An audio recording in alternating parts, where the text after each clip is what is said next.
Растот на цената на нафтата удри по македонското земјоделство.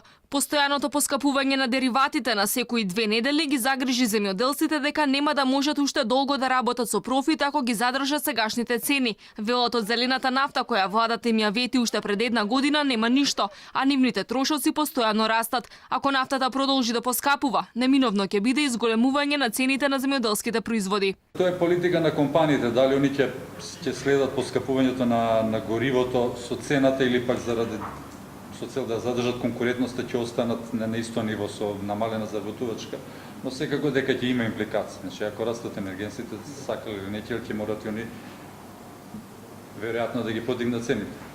Од Стопанската комора вела дека се уште немаат информации кога би можеле да ја очекуваат зелената нафта, што значително треба да им ги скрати трошоците. Од Министерството за земјоделство соопштуваат дека мерката е во завршна процедура и дека би требало да профункционира до крајот на годинава. Земјоделците пак велат дека владата нема слух ниту за користењето на термалните води во оранжериите. Минатата недела имавме повторна средба со дел од представниците од оранжериското производство кои користат термални води, меѓутоа за сега немаме некој поголем успех, очигледно дека нема слух.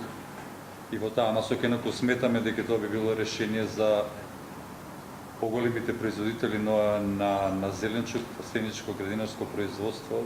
Не само земјоделците, туку и Бизнис конфедерацијата алармираше дека ако продолжи трендот на раст на цената на нафтата, компаниите ќе бидат принудени да ги поскапат крајните производи. Нафтените деривати, а особено дизелот, поскапеа енормно во изминатата година. Споредено со ланското лето, цената на дизелот се зголеми за 50%, а на бензинот од 95 октани за 25%.